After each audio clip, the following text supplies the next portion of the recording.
bring in Arkansas Republican Senator Tom Cotton.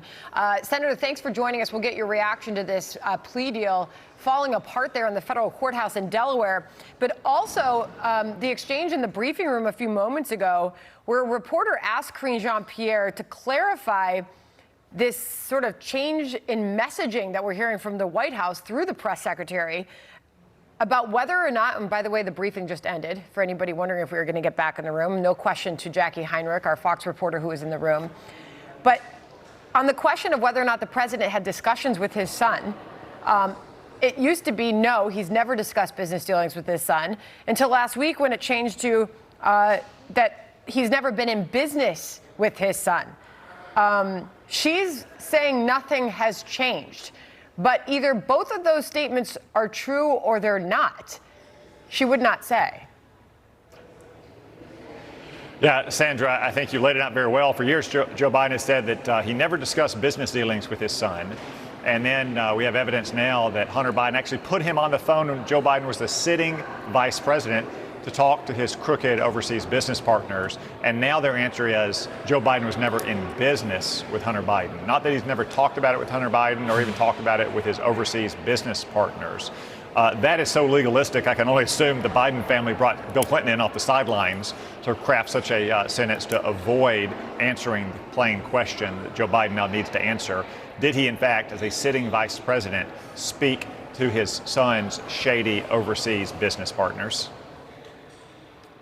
You know, Senator, we have been reporting since this plea deal was announced that the investigation at the U.S. Attorney's Office under David Weiss in Delaware has been ongoing. Today, that was reconfirmed in court.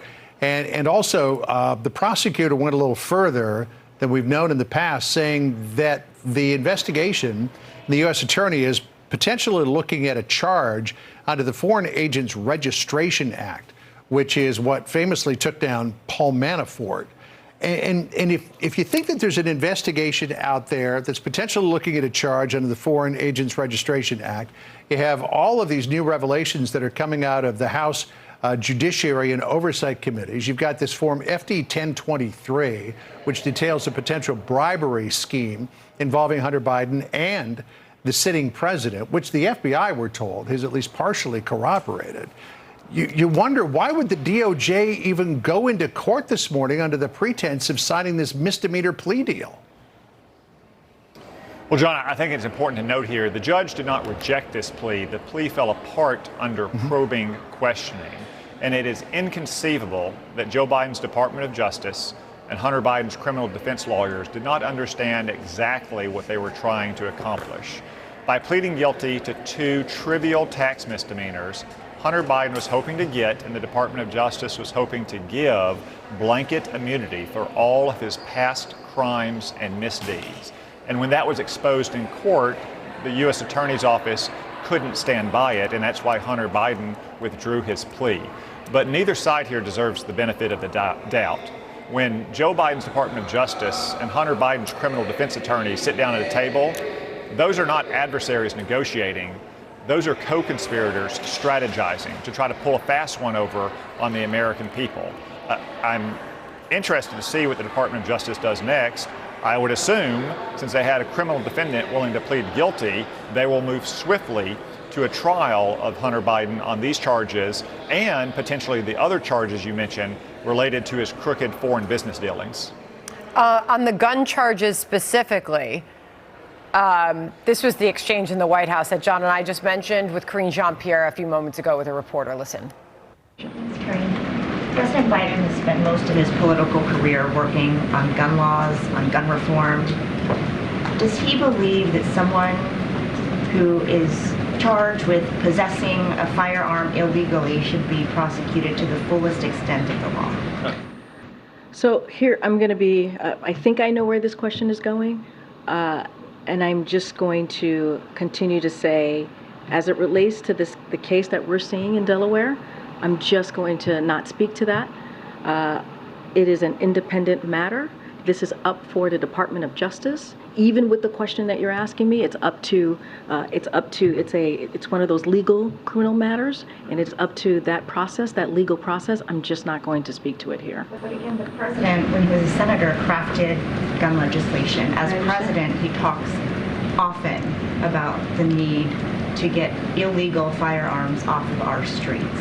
So when someone possesses one illegally, what does the president believe should happen to them? The president has been very clear. You just laid out where his position has been, what his policies have been, what he was able to pass into law. I'm going to be very mindful here. I'm going to be very careful because I see where this question is going, and I'm just going to refer you, as this has been an independent investigation. It's overseen by the Department of Justice. I'm going to let them speak to this as they are moving. Senator, as we all listen to that exchange again, that was not a question specific to the president's son. That was a general question about someone who was caught illegally possessing a firearm. Should they be prosecuted to the full extent of the law? There's no reason why she couldn't answer that question, right?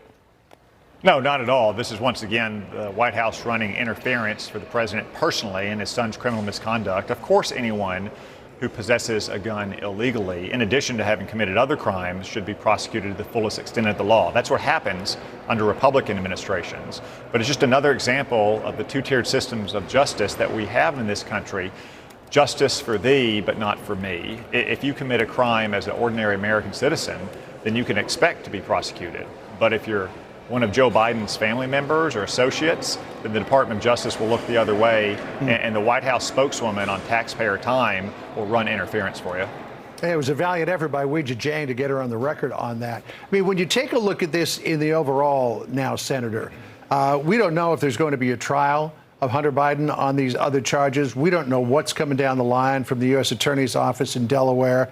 But when you take a look at the fact that this investigation is being overseen by a political appointee in a Justice Department that was laid out head to toe by someone who apparently, according to Sarah Bedford, was a very close associate of the Bidens, including a good friend of Hunter Biden, does this really scream for the need for a special prosecutor to be appointed? Well, we certainly need to get to the bottom of not just the allegations about what Hunter Biden did in his shady foreign business dealings, but also what the Department of Justice has done to protect Hunter Biden. We've now heard from multiple whistleblowers that have said the Department of Justice and other political appointees prevented career investigators from pursuing the full extent of charges that may have been levied against Hunter Biden. We're going to have more whistleblowers and more witnesses on these matters soon, but this may be the moment that the walls are beginning to close in, not just on Hunter Biden, but on Joe Biden as well. When the president's son has to withdraw his plea deal, that was even more of a sweetheart plea deal than anyone imagined until it was revealed today. And at the same time, the White House won't even deny that as a sitting vice president, he was speaking to his son's shady foreign business partners. Okay, Senator Tom Cotton, appreciate you sticking by with us and appreciate your reaction to the breaking news. Appreciate that. Martha McCallum joining us now.